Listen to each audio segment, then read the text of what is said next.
Hello, welcome to Wednesday Live with Anton Gunn. I'm so excited about being here with you again every week. It is Wednesday, 2 p.m. East Coast time, 11 a.m. Pacific. And for everybody in the Central time zone, the Mountain time zone, you know it's time to get in where you fit in. I'm excited about the conversation today because I really want to talk about a problem. And I'm going to talk specifically about a problem that I've been hearing about from all of the people that I encounter. I mean, literally yesterday, I spoke at a conference with about 225 leaders in Charlotte, North Carolina. These leaders were in various aspects of roles. Some of them were directors, some of them were VPs, others of them were senior leaders, and few of them were CEOs, but not many. And this meeting or this event that I was at, I had a lot of after work conversation. What I mean after work conversation, I finished my keynote speech. I come off a stage. I taken a few photos, and people had pulled me to the side to say a few things to me, to ask me some questions, and to really talk about their leadership journey. And this is symbolic of what I hear over and over again. And let me give it to you this way.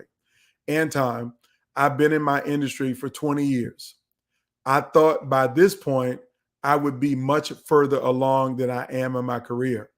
I really wanted to be a CEO 25 years ago, and I thought I would be there now. And that's for the person who's at a senior VP level. But then some people say to me, Anton, I've been a manager for 20 years. I thought by this point, I would at least be a director, and if not, at least a vice president. And then I've had people who have been a CEO at a very small organization who thought that getting the CEO title would be at a much bigger space and a holy grail opportunity.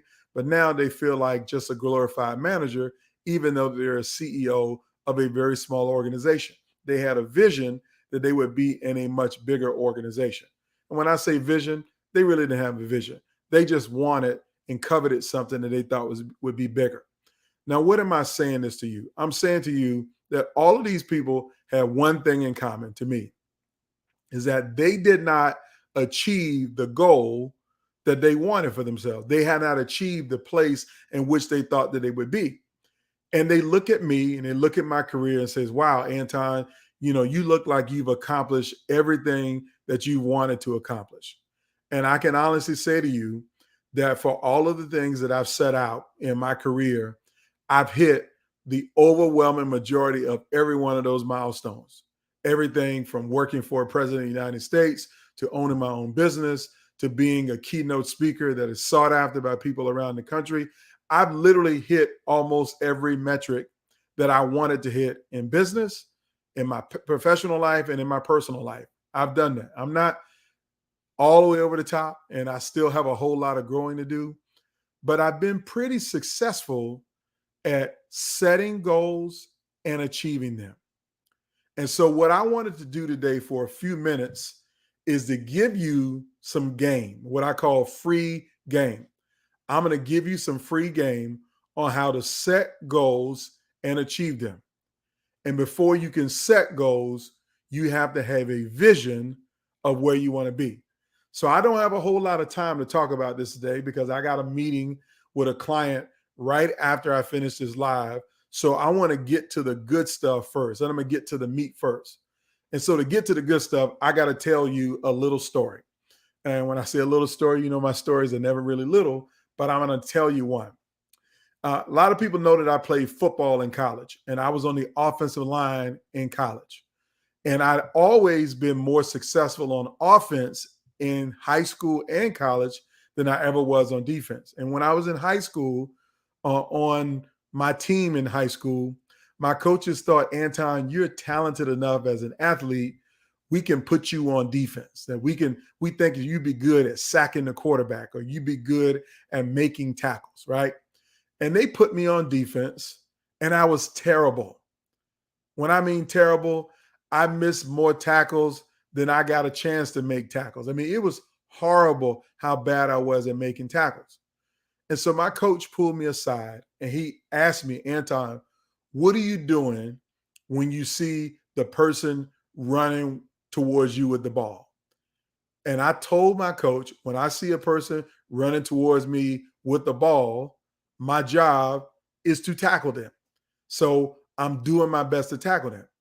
And he started to unpack a little bit more. He said, so tell me, what are you doing with your head, your hands, your eyes, et cetera, et cetera. And what we discovered in this coaching session about how to make a tackle is that I was closing my eyes right before the point of contact. Like right before I tackled the person, I was closing my eyes. And my coach says something profound to me. He said, Anton, you can't hit what you don't see. The same kind of story happens when my wife is coaching softball or when any hitting coach is teaching a player how to hit a ball. That you can stand at that plate and swing the bat, but you are never going to hit the ball if you can't see the ball. You can't hit what you don't see.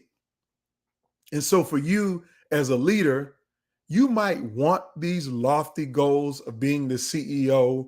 You want to elevate your career to the highest level. You want that C-suite office or that VP office. You want the VP salary and the VP perks. You want all of these things, but you cannot hit what you don't see. So when I say see it, I want you to get real clear that what I'm talking about is that you won't hit any goal unless you have a vision. And a vision requires sight. You have to be able to see where you want to go, what you want to do, who you want to be, and how you want to accomplish it. You cannot hit what you can't see. And that means you got to have a vision. But the challenge is most people don't have a vision for their future. They don't even really know what a vision is. So let me give it to you this way. A vision is a detailed mental picture of a desirable future. Let me give it to you one more time. A vision is a detailed mental picture of a desired future. So if you want to be CEO and you don't want to be just the C-suite executive, you want to be the big boss, what I'm telling you right now is you need to get a detailed mental picture of that CEO role. You have to see it if you hope to achieve it. Now, here's what I'm asking of you. I'm asking you to do something that I have been doing for more than 20 years. Like I have a detailed mental picture of my desired future state. I've had it for more than 20 years. And it goes like this. I literally sit down and spend a day writing out a detailed mental picture of a point in time in the future. That point in time is 10 years from the day that I'm writing. Not 3 years, not 5 years, not 7 years, but 10 years in the future. So let's say today was January 1st, 2024. Let's just say that's the date. So my question for you is, do you have a detailed mental picture of your life, your family, your career for the year January 2034? A 10-year detailed mental picture. Now, what is a detailed mental picture? What does it look like? Let me ask a few questions that you should document in your detailed mental picture. Is number one, what time are you getting up in the morning on January 1st, 2034? When you get up, what does your bedroom look like? What color are your sheets? What does your bathroom look like? What kind of clothing are you putting on? What's the watch look like you're putting on? What color are the shoes that you're putting on?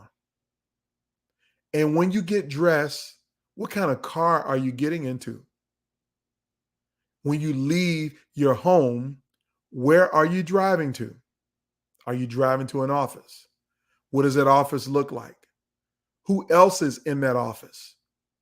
And yes, what is the title on the door of your office?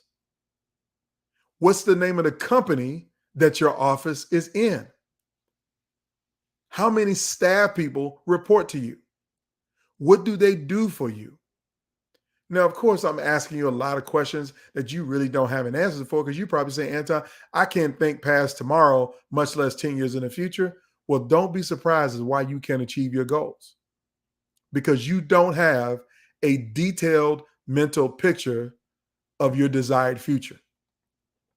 But what I have done over the past 20 years is to get out a clean sheet of paper, and I make it a point to write down a detailed mental picture of my desired future. And I write it down in at least 3 pages. I document what my day is like 10 years in the future. Now, let me tell you very quickly where this all started. It actually started for me when I was in graduate school. I was in graduate school in the year 1999 and 2001. And in 2001, as I was approaching graduation, I had a course. It's called a capstone course. It's kind of like the culmination in the social work program at the University of South Carolina College of Social Work. Well, in that capstone course, we all had to write a paper, and the paper had to be at least 10 pages in length. And the paper had to have 3 qualities to it, which is we had to tell our faculty member what goals we had set for us when we practice social work in the future. Like, what are the 2 theories of practice or 1 theory of practice that we felt like would model our career, and then give some example of how we expect to see that practice in real time. Well, because I'm an overachiever, I didn't just write to my professor about what I plan to be doing when I graduated, because anybody can say, well, 12 months from now, I'm going to be doing X, Y, and Z, and this is my theory of practice. No. What did I do instead?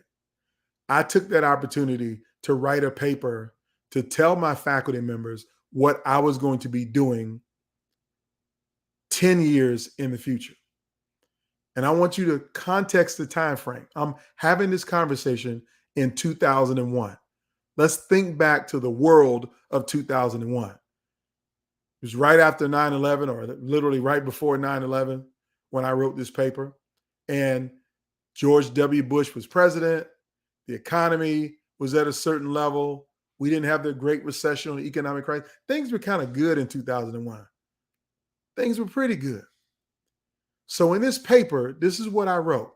And I want you to really get this, because I think it's important that you understand why having a detailed mental picture is important. In 2001, I wrote a paper that said that I am passionate about everybody in the United States of America having universal health care. That you should be able to go to the doctor, they should be able to get treatment, they should be able to get the care that they need, and then not break their bank financially. I was saying this in 2001. And so I wrote a paper that said that when I graduate, I'm going to become an advocate for universal health care. And I'm going to do such a good job at being an advocate for everybody to have universal health care that I would be recognized by the President of the United States, and that the President of the United States would appoint me Secretary of Health and Human Services, which is the largest federal agency that deals with the health and welfare of the American people. Now, in 2001, when George Bush, who was in a different political party that I follow and supported, was president, but I wrote on a paper that 10 years in the future, I'm going to work on healthcare advocacy and do such a good job that the President of the United States would make me Secretary of Health and Human Services.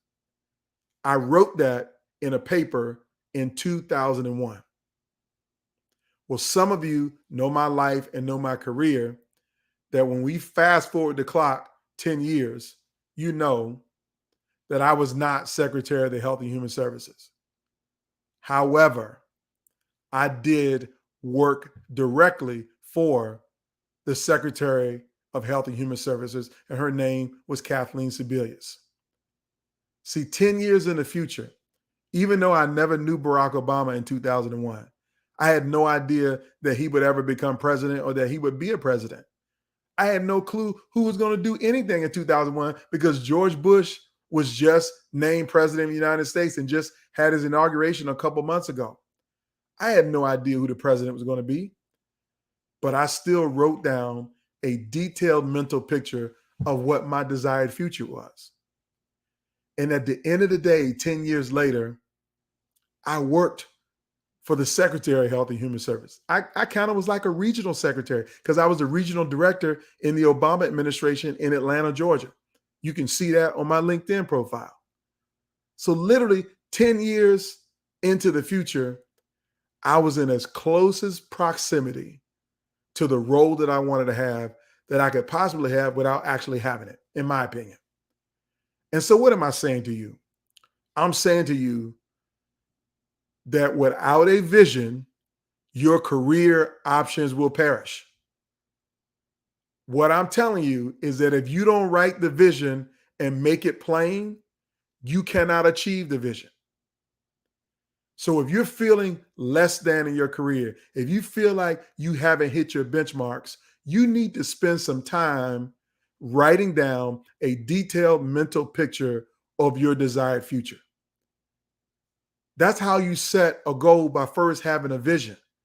If you want to achieve that goal, you got to have a vision for it. And the vision needs to be crystal clear in details.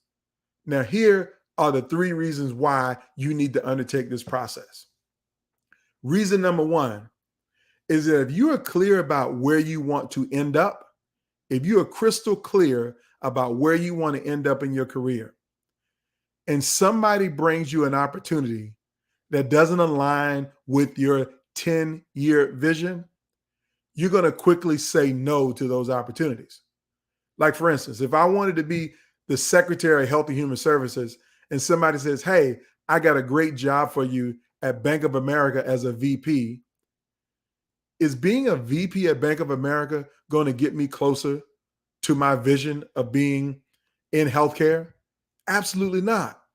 So why would I ever take a job in the banking industry if I want to be in the health industry? Well, I wouldn't, because it's not going to get me closer. And what I find from so many people that I talk to, that because they're so passionate about expediency of getting to the top, they will go outside of the industry that they really want to be in to take a role because it has a better title. And then they struggle getting back to their industry because they don't have a clear, detailed mental picture of their desired future. You'll make less mistakes if you have that clear picture. Let me give it to you an example that you will understand. You know how GPS works. If you got GPS, whether you use Waze or Google Maps or Apple Maps or whatever software you choose to use to navigate to a destination. Well, here's how it works. You type in the endpoint destination first, and then the navigation system shows you the most direct, safest, obstruction-free route to get to your destination. That's how life works. If you're clear about the destination, you can have the clearest route on how to get there. You'll take less detours. You'll hit less dead ends. You'll make less mistakes driving because you know the pathway of where you're trying to go. That's the important point, number 1, of why you need to have a detailed mental picture, is because you'll make less mistakes. Point number 2, if you are clear about the vision and the goal that you have for yourself, and you're able to articulate it in intimate detail, you will then start to see people in your life who can help make that a reality. And what do I mean, see them? They may not be right there, but guess what? If you know where you want to go and somebody says, what do you want to be doing in the future? And you can answer the question, I want to be CEO of Wells Fargo. Well, by golly, they can actually help you get closer to your goal. They might say, well, you know what? I don't know anybody in the C-suite, but I do know somebody who's a senior vice president who knows about their leadership development program. You can get in the program, or I can help you to meet that person. Like, literally, people will start to manifest into your life who can help you to achieve your goal because you're able to articulate what you want. You're able to say where you want to go. You can see the vision of where you want to be. you'll make less mistakes, and people will help you to get to where you want to be because they know where you want to go. The worst thing in the world, this is used to happen to me all the time. I mean, like when I say all the time, it used to bother me when I would have these conversations with young professionals. I'm in a C-suite role, leadership role. They want to come and pick my brain. They want me to help them to get to their next career level. And they come into my office, and the first question I ask them is, well, what do you want to do? And they'll name to me 50 things that they like to do. And I'm thinking, I don't have time to help you with 50 things. But if you gave me one crystal clear thing, I'm happy to help you. And they would literally not be able to articulate the one thing that they really wanted, the one career job that they desired above all else. And then they'll say something nebulous and silly like, well, I want to make $100,000 a year. Okay. You know how many things you can do to make $100,000 a year?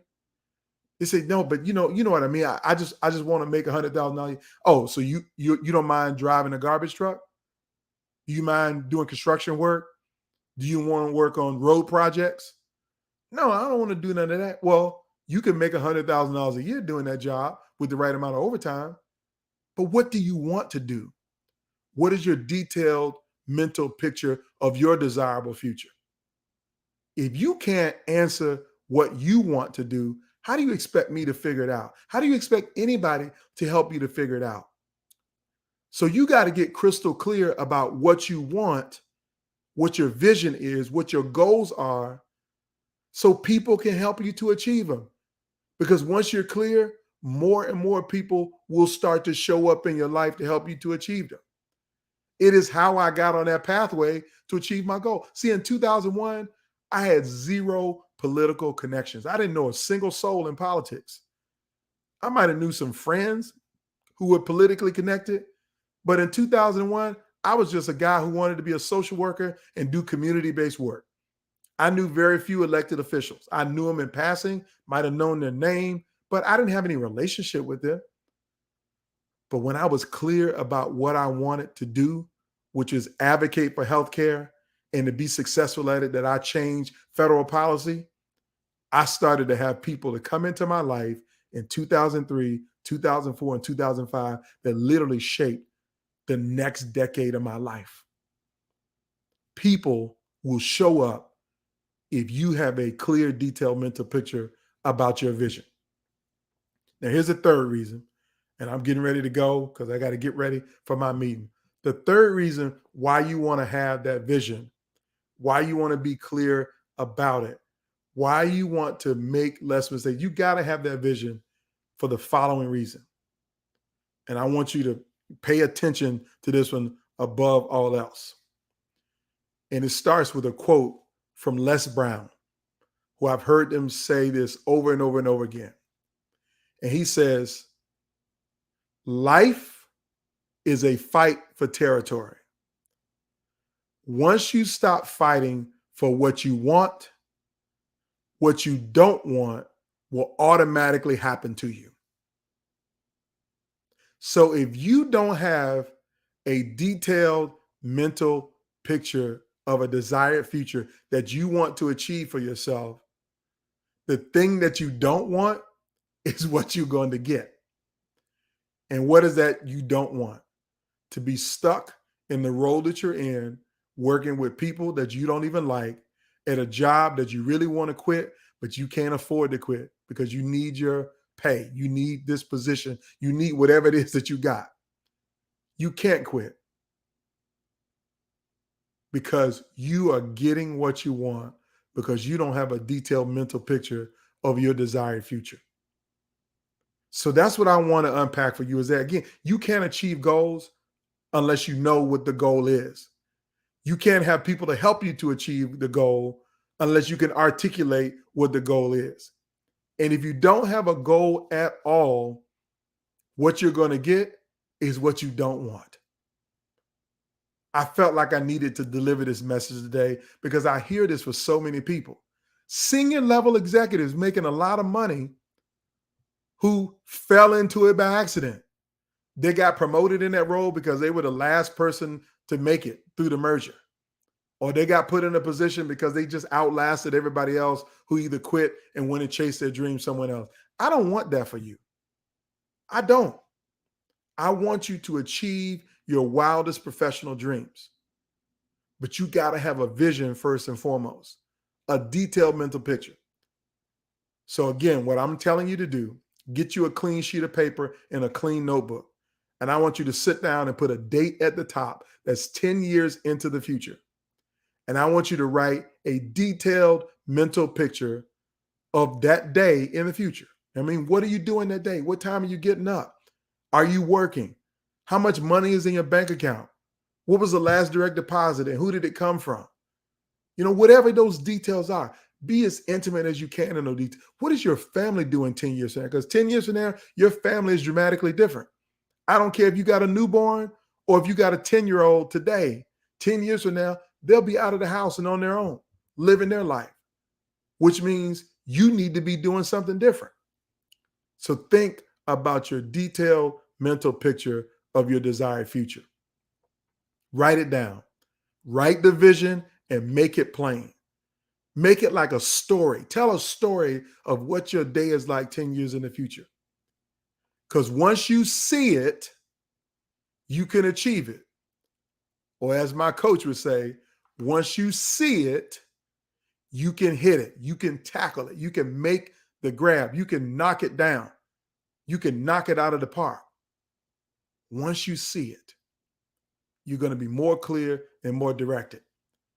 Now, because I got to go, I think I'm going to do part 2 of this next week. But for everybody who wants more of this type of content, I want you to click the link in the bio and apply for my coaching program. I launched a coaching program that is not for everybody. Matter of fact, that's the reason why I said apply for it, because I'm screening people out more than I'm screening people in, because I don't want to deal with people who are not ready to do the work to achieve their highest heights and their deepest depths as a leader. So if you're feeling stagnated, frustrated, shut out, locked out, confused, not know how to put together a detailed mental picture, go to antongunn.com/coaching. It can help you to apply. So with that, everybody have a fantastic day. I'll see you next Wednesday, same bat time, same bat channel, for part 2 of how to set and to achieve your biggest goals. Everybody take care.